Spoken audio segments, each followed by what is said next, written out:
ವೀಕ್ಷಕರೇ ನಮಸ್ಕಾರ. ನಾನು ರಾಘವೇಂದ್ರ ಗುಡಿ. ಹಿಂದೂಗಳು ನನ್ನ ಆಡಳಿತದಲ್ಲಿ ಭಯ ಪಡಬೇಕಾಗಿಲ್ಲ. ನನ್ನ ಆಡಳಿತದಲ್ಲಿ ಹಿಂದೂ ಫೋಬಿಯಾಕ್ಕೆ ಸ್ಥಾನ ಇಲ್ಲ.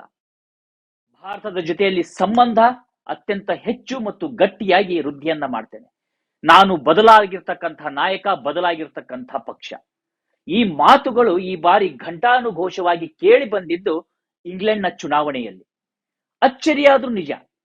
ಯಾಕಂದ್ರೆ ಸಹಜವಾಗಿ ಯಾರಿಗಾದ್ರೂ ಅನ್ಸುತ್ತೆ, ಭಾರತದಲ್ಲಿ ಈ ರೀತಿಯಾಗಿರ್ತಕ್ಕಂಥ ಮಾತುಗಳು ಕೇಳಿ ಬಂದಾಗ ಅಚ್ಚರಿ ಅನ್ಸೋದಿಲ್ಲ. ಆದ್ರೆ ಇಂಗ್ಲೆಂಡ್ ನಲ್ಲಿ, ಅದು ಕೂಡ ಲೇಬರ್ ಪಕ್ಷದ ಸ್ಟಾರ್ಮರ್ ಈ ಮಾತುಗಳನ್ನ ಹೇಳೋದಕ್ಕೆ ಕಾರಣ ಏನು?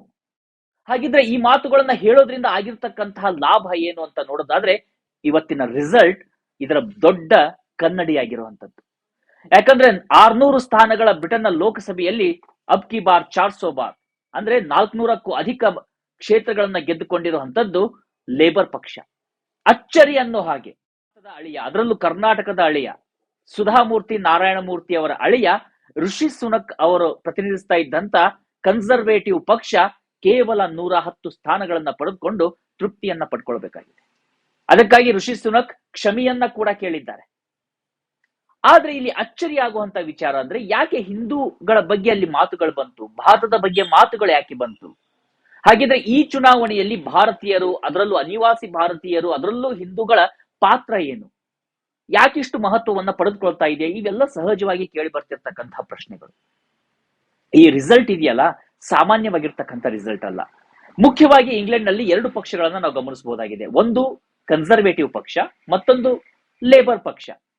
ಈ ಲೇಬರ್ ಪಕ್ಷಕ್ಕೆ ಇರ್ತಕ್ಕಂಥ ಅತಿ ದೊಡ್ಡ ಕಪ್ಪು ಚುಕ್ಕೆ ಅಂದ್ರೆ, ಇವರು ಆಂಟಿ ಹಿಂದೂ, ಆಂಟಿ ಇಂಡಿಯಾ. ಈ ಮಾತುಗಳು ಕೇಳಿ ಬರೋದಕ್ಕೆ ಪ್ರಮುಖ ಕಾರಣ ಆಗಿದ್ದು, ಕಳೆದ ಬಾರಿ ಅಲ್ಲಿಯ ಪ್ರಧಾನಿ ಪಟ್ಟದ ಆಕಾಂಕ್ಷಿಯಾದಂಥ ಫೈಟ್ ಅನ್ನ ಮಾಡಿರ್ತಕ್ಕಂಥ ಜೆರೆಮಿ ಕೋರ್ಬಿನ್, ಈ ವ್ಯಕ್ತಿ ಇದಕ್ಕೆ ಪ್ರಮುಖವಾದಂತ ಕಾರಣ ಆಗ್ತಾನೆ. ಯಾಕಂದ್ರೆ ಆ ವ್ಯಕ್ತಿ ಇದ್ದಾರಲ್ಲ, ಈ ಬಾರಿ ಕೂಡ ಸ್ಪರ್ಧಿಸಿ ಗೆದ್ದಿರುವಂತದ್ದು, ಆದ್ರೆ ಲೇಬರ್ ಪಕ್ಷದಿಂದಲ್ಲ ಅಥವಾ ಕನ್ಸರ್ವೇಟಿವ್ ಪಕ್ಷದಿಂದಲೂ ಅಲ್ಲ, ಪಕ್ಷೇತರನಾಗಿ ಗೆದ್ದು ಬಂದಿರುವಂತದ್ದು 75 ವರ್ಷ. ಕಳೆದ ಬಾರಿ ಚುನಾವಣೆ ಸಂದರ್ಭದಲ್ಲಿ ಒಂದು ಕಡೆ ಬೋರಿಸ್ ಜಾನ್ಸನ್ ಬಗ್ಗೆ ಅಸಮಾಧಾನಗಳು ಖಂಡಿತವಾಗಿ ಇರ್ತವೆ. ಕೇವಲ 5 ವರ್ಷದಲ್ಲಿ 3 ಪ್ರಧಾನಿಗಳನ್ನ ಇಂಗ್ಲೆಂಡ್ ಕಂಡಿದೆ. ಬೋರಿಸ್ ಜಾನ್ಸನ್ ಆಗ್ತಾರೆ, ಅದಾದ ಮೇಲೆ ಕೆಲ ದಿನಗಳ ಮಟ್ಟಿಗೆ ಮತ್ತೊಬ್ಬ ಮಹಿಳಾ ನಾಯಕಿ ಆಗ್ತಾರೆ, ಅದಾದ ಬಳಿಕ ಋಷಿ ಸುನಕ್ ಅಲ್ಲಿಯ ಪ್ರಧಾನಿಯಾಗಿ ಆಯ್ಕೆ ಆಗುವಂತದ್ದು. ಇದಕ್ಕೆ ಕಾರಣ ಯಾಕೆ ಈ ರೀತಿಯಾಗಿರ್ತಕ್ಕಂಥ ವ್ಯವಸ್ಥೆ ಆಯ್ತು ಅಂದ್ರೆ, ಅಲ್ಲಿ ದೊಡ್ಡ ಮಟ್ಟದಲ್ಲಿ ಆರ್ಥಿಕ ಕುಸಿತ ಆಗ್ತಾ ಇದೆ. ಅಲ್ಲಿಯೂ ಕೂಡ ಅಶಾಂತಿ, ಸಾಕಷ್ಟು ಗಲಭೆಗಳು ಕಂಡು ಬರ್ತಾ ಇದ್ದಾವೆ. ಇಂಥ ಸಂದರ್ಭದಲ್ಲಿ ಅವತ್ತಿನ ಲೇಬರ್ ಪಕ್ಷದ ನಾಯಕನಾಗಿರ್ತಕ್ಕಂಥ ಈ ಕೊರ್ಬಿನ್ ವ್ಯಕ್ತಿ ಏನಿದ್ದಾರೆ, ಭಾರತದ ವಿರುದ್ಧ ಮಾತನಾಡಿರುವಂತದ್ದು, ಹಿಂದೂಗಳ ವಿರುದ್ಧ ಮಾತನಾಡ್ತಾರೆ. ಆರ್ಟಿಕಲ್ 370 ತೆಗೆದಿರೋದನ್ನ ಖಡಾಖಂಡಿತವಾಗಿ ಖಂಡಿಸಲಾಗುತ್ತೆ. ಕಾಶ್ಮೀರದಲ್ಲಿ ಮಾನವ ಹಕ್ಕುಗಳ ಉಲ್ಲಂಘನೆ ಆಗ್ತಾ ಇದೆ, ಅಲ್ಲಿ ಥರ್ಡ್ ಪಾರ್ಟಿ ಇನ್ವಾಲ್ವ್ ಆಗ್ಬೇಕು ಅನ್ನುವಂತ ಹೇಳಿಕೆಗಳನ್ನ ಕೊಡಲಾಗುತ್ತೆ. ಅದಾದ್ಮೇಲೆ ಸ್ಪಷ್ಟನೆ ಕೊಡುವಂತ ಪ್ರಯತ್ನವನ್ನ ಲೇಬರ್ ಪಕ್ಷ ಮಾಡುತ್ತೆ. ಆದ್ರೆ ಅಷ್ಟೊತ್ತಿಗೆ ಕಾಲ ಮಿಂಚು ಹೋಗಿರುತ್ತೆ. ಹಿಂದೂಗಳು, ಭಾರತೀಯರು ನಿರ್ಧಾರವನ್ನ ಮಾಡಿರ್ತಾರೆ, ಅಟ್ ಎನಿ ಕಂಡೀಷನ್ ನಾವು ಕನ್ಸರ್ವೇಟಿವ್ ಪಕ್ಷದ ಜೊತೆಯಲ್ಲಿ ನಿಲ್ಲಬೇಕು ಅಂತ ಹೇಳಿ. ಕೇವಲ ಭಾರತೀಯರು ಓಟ್ ಹಾಕಿದ್ದಕ್ಕೆ ಮಾತ್ರ ಕನ್ಸರ್ವೇಟಿವ್ ಪಕ್ಷ ಬರೋದಿಲ್ಲ. ಕನ್ಸರ್ವೇಟಿವ್ ಪಕ್ಷಕ್ಕೆ ತನ್ನದೇ ಆಗಿರ್ತಕ್ಕಂಥ ವೋಟ್ ಬ್ಯಾಂಕ್ ಇದೆ. ಸುದೀರ್ಘವಾಗಿರ್ತಕ್ಕಂಥ ಇಂಗ್ಲೆಂಡ್ನ ರಾಜಕೀಯ ಇತಿಹಾಸದಲ್ಲಿ ಈ ಕನ್ಸರ್ವೇಟಿವ್ ಪಕ್ಷಕ್ಕೆ ಅದರದ್ದೇ ಆಗಿರ್ತಕ್ಕಂಥ ಸ್ಥಳೀಯರಿದ್ದಾರೆ, ಅದರದ್ದೇ ಆಗಿರ್ತಕ್ಕಂಥ ಪೆಟ್ರಿಯಾಟ್ಸ್ ಗಳಿದ್ದಾರೆ.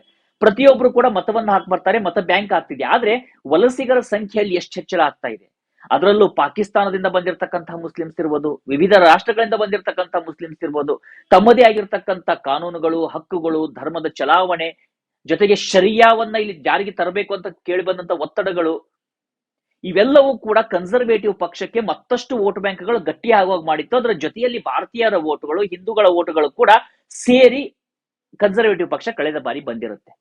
ಆದ್ರೆ ತನ್ನ ತಪ್ಪುಗಳಿಂದ ತಿದ್ದುಕೊಳ್ಳುವಂತ ಪ್ರಯತ್ನಕ್ಕೆ ಲೇಬರ್ ಪಕ್ಷ ಅವತ್ತೇ ನಿರ್ಧಾರವನ್ನ ಮಾಡುತ್ತೆ. ಇವತ್ತು ಏನು ಪ್ರಧಾನಿಯಾಗಿ ಆಯ್ಕೆಯಾಗಿದ್ದಾರೆ ಸ್ಟಾರ್ಮರ್ ಅವರು ಸ್ವಾಮಿನಾರಾಯಣ ಮಂದಿರಕ್ಕೆ ಹೋಗ್ತಾರೆ, ಹಿಂದೂಗಳ ಸಮಾವೇಶವನ್ನ ಮಾಡ್ತಾರೆ. ಈ ವೇಳೆ ಅವರು ಕೆಲವು ನಿರ್ಧಾರಗಳನ್ನ ಪ್ರಕಟ ಮಾಡ್ತಾರೆ. ಮೊದಲನೆಯದ್ದು, ನನ್ನ ಆಡಳಿತದಲ್ಲಿ ಯಾವುದೇ ಕಾರಣಕ್ಕೂ ಹಿಂದೂ ಫೋಬಿಯಾಕ್ಕೆ ಅವಕಾಶ ಇಲ್ಲ, ಹಿಂದೂಗಳ ರಕ್ಷಣೆಗೆ ನಾನು ಬದ್ಧನಾಗಿದ್ದೇನೆ. ಭಾರತ ಮತ್ತು ಇಂಗ್ಲೆಂಡ್ನ ಪರಸ್ಪರ ಸಂಬಂಧ ಏನಿದೆ, ದ್ವಿಪಕ್ಷೀಯ ಸಂಬಂಧವನ್ನ ಉನ್ನತ ಮಟ್ಟಕ್ಕೆ ತೆಗೆದುಕೊಂಡು ಹೋಗೋದಕ್ಕೆ ನಾನು ಪ್ರಯತ್ನವನ್ನ ಮಾಡ್ತೀನಿ. ಅದಷ್ಟೇ ಅಲ್ಲ, ಕಾಶ್ಮೀರ ಇರ್ಬೋದು ಅಥವಾ ಯಾವುದೇ ವಿಚಾರಗಳಿರ್ಬೋದು, ಕಾಶ್ಮೀರ ಅದು ಕೇವಲ 2 ರಾಷ್ಟ್ರಗಳ ಮಧ್ಯದ ವಿಚಾರ, ಅದರಲ್ಲಿ ನಾವು ಯಾರು ತಲೆ ಹಾಕೋದಿಲ್ಲ.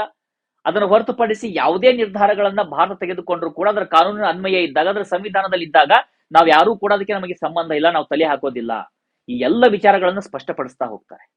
ಅದಾದ ಬಳಿಕ ಮತ್ತೂ ಕೆಲವು ರ್ಯಾಡಿಕಲ್ ಆಗಿರ್ತಕ್ಕಂಥ ಹೇಳಿಕೆಗಳು ಅದರ ಒಂದು ಅವರು ಮೆನ್ಷನ್ ಮಾಡಿರುವಂತದ್ದು ಇದೆ. ಅದು ಕೂಡ ಇವತ್ತು ಸಾಕಷ್ಟು ಚರ್ಚೆಗೆ ಕಾರಣ ಆಗ್ತಾ ಇದೆ. ಅದು ಮುಸ್ಲಿಮರ ಹಕ್ಕುಗಳ ವಿಚಾರದಲ್ಲಿರ್ಬೋದು, ಶರಿಯಾ ಲಾವನ್ನು ಜಾರಿಗೆ ತರುವಂತ ವಿಚಾರದಲ್ಲಿರ್ಬೋದು, ಇವೆಲ್ಲ ವಿಚಾರಗಳನ್ನ ಕೂಡ ಅವರು ಲೇಬರ್ ಪಕ್ಷ ಕೇವಲ ಹಿಂದೂಗಳ ಬಗ್ಗೆ ಅಲ್ಲ, ಮುಸ್ಲಿಮರ ಬಗ್ಗೆ ಕೂಡ ಅಷ್ಟೇ ಸಹಾನುಭೂತಿ, ಅದಕ್ಕಿಂತ ಹೆಚ್ಚಾಗಿ ಮುಸ್ಲಿಮರ ಓಟ್ಗಳನ್ನ ಪಡೆದುಕೊಳ್ತಾರೆ. ಅದಕ್ಕೋಸ್ಕರ ಹಕ್ಕುಗಳ ನಿರ್ಧಾರ ಇರ್ಬೋದು, ಅಲ್ಲಿ ಶರಿಯಾ ಲಾವನ್ನ ತರುವಂತದ್ದು ಇರ್ಬೋದು, ಇಂಥ ವಿಚಾರಗಳ ಬಗ್ಗೆ ಕೂಡ ಸಾಕಷ್ಟು ಲಿಬರಲ್ ಆಗಿ ಮಾತನಾಡ್ತಾರೆ. ಈ ಕಾರಣದಿಂದ ಈ ಬಾರಿ ಹಿಂದೂಗಳು ವೋಟ್ ಹಾಕಿದ್ದಾರೆ, ಮುಸ್ಲಿಮ್ಸರು ವೋಟ್ಸ್ ಹಾಕಿದ್ದಾರೆ. ಜೊತೆಗೆ ಅಲ್ಲಿ ಆರ್ಥಿಕ ಸಂಕಷ್ಟ, ಆರ್ಥಿಕ ಹಿಂಜರಿತ ಯಾವ ರೀತಿಯಾಗಿದೆ ಅಂದ್ರೆ, ಇಡೀ ಪ್ರಪಂಚದ ಆರ್ಥಿಕ ಸ್ಥಿತಿಯನ್ನ ನಾವು ಇವತ್ತು ಗಮನಿಸೋದಾದ್ರೆ ಅದು ಅಮೆರಿಕ ಇರಬಹುದು. ಅಮೆರಿಕದಲ್ಲೂ ಕೂಡ ಟ್ರಂಪ್ ಆದ್ಮೇಲೆ ಬೈಡನ್ ಬಂದಿದ್ದು, ಈ ಬಾರಿ ಬೈಡನ್ ಬರ್ತಾರಾ ಇಲ್ಲ ಅಂತಕ್ಕಂಥ ವಿಚಾರಗಳು ಚರ್ಚೆ ಆಗ್ತಾ ಇದ್ದಾವೆ. ಋಷಿ ಸುನಕ್ ತಮ್ಮ ಸ್ಥಾನವನ್ನ ಕಳೆದುಕೊಂಡಿದ್ದಾರೆ. ಯಾಕಂದ್ರೆ ಕರೋನಾ ಇರಬಹುದು, ಎರಡು ಅತಿ ದೊಡ್ಡ ಯುದ್ಧಗಳು, ಒಂದು ರಷ್ಯಾ ಉಕ್ರೇನ್ ಮಧ್ಯದ ಯುದ್ಧ, ಮತ್ತೊಂದು ಮಧ್ಯಪ್ರಾಚ್ಯದಲ್ಲಿ ನಡೆದಿರ್ತಕ್ಕಂಥ ಯುದ್ಧಗಳು, ಹಮಾಸ್ ವರ್ಸಸ್ ಇಸ್ರೇಲ್ ಇರಬಹುದು. ಇಂಥ ಎಲ್ಲ ವಿಚಾರಗಳು ಕೂಡ ಯಾವುದೇ ರಾಷ್ಟ್ರದ ಒಬ್ಬ ಅಧ್ಯಕ್ಷ ಅಥವಾ ಪ್ರಧಾನಿಗೆ ಮತ್ತೊಂದು ಬಾರಿ ಜನ ಮತ ಹಾಕೋದಕ್ಕೆ ಮುಂದಾಗ್ತಾ ಇಲ್ಲ. ಫ್ರಾನ್ಸ್ ಕೂಡ ಇದನ್ನು ಗಮನಿಸ್ತಾ ಇದೆ, ಜರ್ಮನಿಲೂ ಇದೇ ರೀತಿಯಾಗಿದ್ದು. ಆ ವಿಚಾರದಲ್ಲಿ ಭಾರತ ಎಕ್ಸೆಪ್ಷನ್ ಇದೆ. ಕೆಲ ಸ್ಥಾನಗಳನ್ನ ಮೋದಿ ಕಳೆದುಕೊಂಡ್ರು ಕೂಡ 3ನೇ ಬಾರಿ ಪ್ರಧಾನಿಯಾಗಿದ್ದಾರೆ. ಆದ್ರೆ ಉಳಿದ ರಾಷ್ಟ್ರಗಳಲ್ಲಿ ಆ ರೀತಿಯಾದಂತಹ ಸ್ಥಿತಿ ಇಲ್ಲ, ಜನಪ್ರಿಯತೆಯನ್ನ ಕಳೆದುಕೊಳ್ತಾ ಇದ್ದಾರೆ, ಆರ್ಥಿಕ ಹಿಂಜರಿತಕ್ಕೆ ಒಳಗಾಗ್ತಾ ಇದೆ.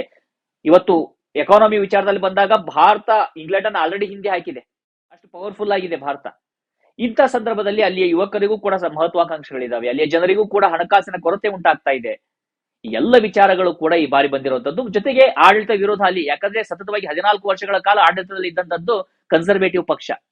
ಅದರಲ್ಲೂ ಈ ಬಾರಿ ಬೋರಿಸ್ ಜಾನ್ಸನ್ ಆದ್ಮೇಲೆ ಟಸ್ ಬರ್ತಾರೆ, ಅದಾದ್ಮೇಲೆ ಋಷಿ ಸುನಕ್ ಬರ್ತಾರೆ. ಋಷಿ ಸುನಕ್ ಬಂದಾಗ್ಲೂ ಕೂಡ ಅಲ್ಲಿ ಇರ್ತಕ್ಕಂಥ ಜನಾಂಗೀಯ ಮನೋಭಾವನೆ ಯಾವ ಮಟ್ಟಿಗಿದೆ ಅಂದ್ರೆ, ಒಬ್ಬ ಭಾರತೀಯ ಮೂಲದ ವ್ಯಕ್ತಿ ನಮ್ಮ ಪ್ರಧಾನಿಯಾಗಿದ್ದಾನೆ ಅಂತ ವಿಚಾರವನ್ನ ನಾನು ಖಂಡಿಸ್ತೇನೆ, ನಾನು ಇದನ್ನು ಒಪ್ಪಿಕೊಳ್ಳೋದಕ್ಕೆ ಸಾಧ್ಯ ಇಲ್ಲ ಅಂತೇಳಿ ಅಲ್ಲಿಯ ಮಾಧ್ಯಮಗಳಲ್ಲಿ ಜನ ಮಾತನಾಡ್ತಾರೆ, ಅಲ್ಲಿ ಮಾಧ್ಯಮಗಳಲ್ಲಿ ಚರ್ಚೆ ಆಗುತ್ತೆ. ಇಡೀ ವಿಶ್ವಕ್ಕೆ ಪ್ರಜಾಪ್ರಭುತ್ವದ ಬಗ್ಗೆ ಪಾಠವನ್ನ ಹೇಳ್ತಾರೆ, ಜನಾಂಗೀಯ ನಿಂದನೆ ಬಗ್ಗೆ ಅವರು ಪಾಠವನ್ನ ಹೇಳ್ತಾರೆ. ಆದ್ರೆ ಅಲ್ಲಿ ಆಗ್ತಾ ಇರುವಂತದ್ದು ಮಾತ್ರ ಇದೇ ವಿಚಾರಗಳು. ಇವೆಲ್ಲ ವಿಚಾರಗಳಿಂದಾಗಿ ಈ ಬಾರಿ ಋಷಿ ಸುನಕ್ ಅಂದ್ರೆ ನಮ್ಮ ಸುಧಾಮೂರ್ತಿ ನಾರಾಯಣ ಮೂರ್ತಿ ಅವರ ಅಳಿಯ ಅಲ್ಲಿ ಅಧಿಕಾರವನ್ನ ಕಳೆದುಕೊಂಡಿದ್ದಾರೆ. ಆದ್ರೆ ಅವ್ರು ಗೆದ್ದು ಬಂದಿದ್ದಾರೆ, ಅವರ ಪಕ್ಷ 110 ಸ್ಥಾನಗಳನ್ನು ಗೆದ್ದಿದೆ. ಆದ್ರೆ ಈ ಬಾರಿ ಲೇಬರ್ ಪಕ್ಷ ಅಲ್ಲಿ ಆಡಳಿತವನ್ನ ಬಂದಿರುವಂತದ್ದು. ಚುನಾವಣೆಯ ಸಂದರ್ಭದಲ್ಲಿ ಪ್ರಾಮಿಸ್ ಮಾಡೋದು ತುಂಬಾ ಸುಲಭ. ಏನಾಗ್ತಾ ಇದೆ ಕರ್ನಾಟಕದಲ್ಲಿ ನಾವು ಅದನ್ನು ಗಮನಿಸಿದ್ದೀವಿ ಕೂಡ.